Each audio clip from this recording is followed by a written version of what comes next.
I'm not super into playing Pokemon games, but as soon as I saw Sobble, I knew it needed to be my starter.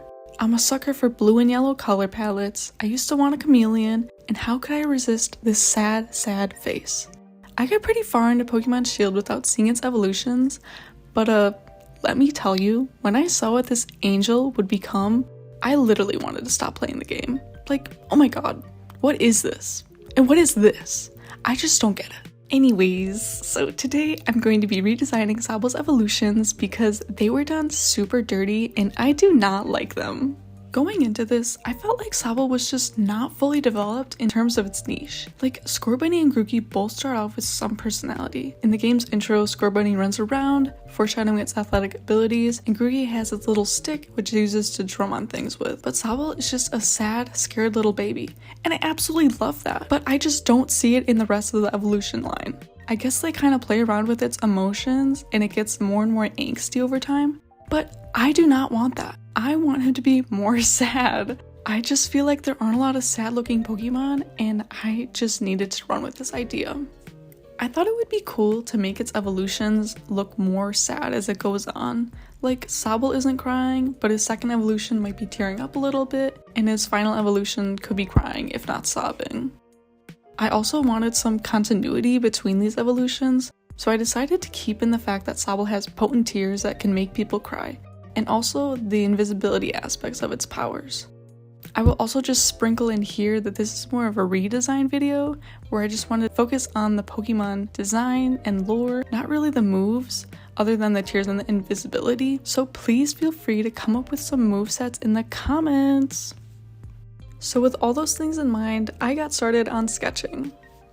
I wanted to figure out like what I liked about Sobble and parts of the design that I wanted to keep or like expand on, like especially the teardrops on the face or like the fin and the tail. Like I knew I wanted to like do something with those because those are like pretty big features that could be elaborated on. Getting into like the initial sketches, I loved the idea of this kind of turning into a dragon type, and I really do like the initial sketches that I did for this. And honestly, I actually did make a Sobble evolution line back in the day when I didn't know anything about Pokemon or character design, where I did actually just make him kind of like a dragon. It's kind of just like an OC recolor, honestly, but I don't know, I think it came out pretty cute. It's just not very Pokemon-esque, so I ultimately decided not to do that just because I knew that I wanted to keep the type as just straight up water, because that's what it is for Inteleon and Drizzile, and I just didn't want to have to mess with that because, like, I don't know, it kind of felt like cheating to like add in a new type, and I didn't want to do anything with that. I just wanted the type to be straight up just water. Going on with that, I just like kept sketching, and really I tried to figure out like more shape language, or like I tried to mess with silhouettes and stuff more, because that's what Pokemon does so well in their designs, where it's like you just see the silhouette of a Pokemon and you know that that is that Pokemon. I was like trying to mess with that a little bit, and I think that I did do a good job ultimately with the designs that I chose, but it took me a while to just figure out, oh, that's what I needed to do, and it helped a lot, especially these later ones. Like, I kind of love this second evolution where he's just like sad and like he's literally like in the shape of a teardrop. It took me so long to just get some ideas out. Like, I genuinely did not even think that the designs for the evolutions changed all that much. But looking at this footage, it's like those are completely different Pokemon. They changed a lot, but I'm very happy with the results. So let's get into the actual final designs. After a lot of different sketches and iterations for Sobble's second evolution, I finally came up with a cohesive design. For Sobble's second evolution, we have Grizzle, whose name is just so creative. Like, wow, how did I come up with that? For the design of this Pokemon, I wanted it to be kind of awkward looking. Its long body hunches in an attempt to make itself look smaller. This, in combination with the muted colors, allow it to blend into its environment more. This Pokemon is constantly in a state of fight or flight, mainly choosing to run away.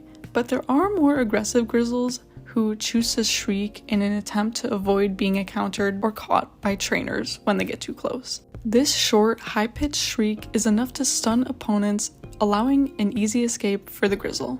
Grizzles are also a lot faster than Sobbles, but they will still use their tears as a backup to cause trainers to cry when needed. These Pokemon are typically found high in trees to avoid Pokemon and people. They can also be found near streams of water, which they prefer. They're just a lot more vulnerable there, so they choose to stay up and out of the way until it evolves and they can't climb anymore. They use their invisibility move whenever they see or hear others in an attempt to avoid them, which is pretty easy due to their placement and overall quiet nature. I actually ended up designing the Grizzle out of this evolution line last just because I knew what I wanted to do for the final evolution, and I wanted the Grizzle to be a good mix in between that and the Sobble. So the Grizzle's design is like not that well thought out, but you know, it works.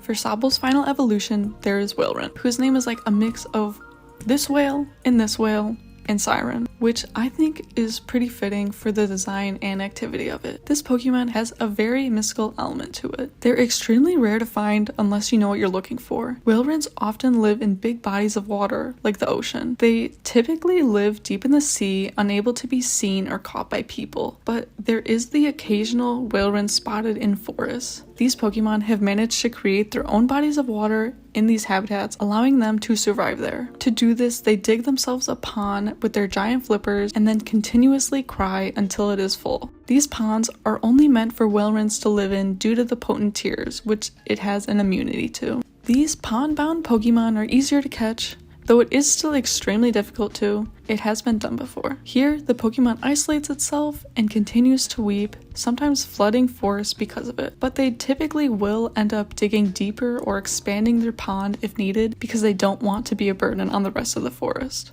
Getting more into the design, like I said, Whalrens are very mystical, so I wanted to give it more of a Nessie looking appearance. I don't really think that there are any Nessie Pokemon unless you include Lapras, which I don't because Laprases are just like long turtles with their shells. I think they kind of ended up looking more like a manatee, which also works because of their gentle demeanor.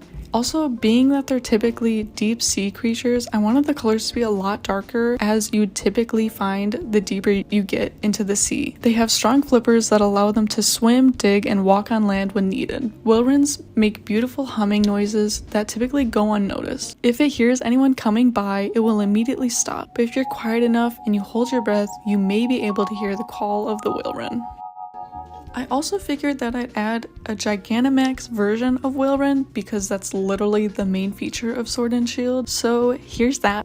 This whole evolution line has a constant overwhelming feeling of dread and sadness. It's unknown why they feel like this, but some trainers have managed to lift their Pokemon's moods enough to empower them and have them battle. It is extremely difficult to get to this level of comfort between Whalrens and its trainer. You're better off having a Sobble from its first evolution if you want the final evolution to be strong enough to fight with. But it can take years for Whalrens to warm up to its trainer if it ends up warming up at all, and just because any of these evolutions warm up to you does not mean that they will want to fight. This line is just very emotionally driven, and it needs to have an emotional connection with its trainer to take on commands. So this is the final lineup for my version of Sobble's evolution line. I hope you guys enjoyed the bit of lore that I added because I feel like it really enhances the Pokemon a lot. Let me know which one's your favorite or if there's anything that you would change or add. Also let me know what video you would want to see next from me. As a bit of a disclaimer, I am not a Pokemon channel by any means. I just really wanted to remake Sobble's evolution line because it has been bothering me for years. Anyways, I hope you all enjoyed the video. Be sure to like or subscribe or maybe check out my Instagram. Yeah, I'll see you in the next one. Bye!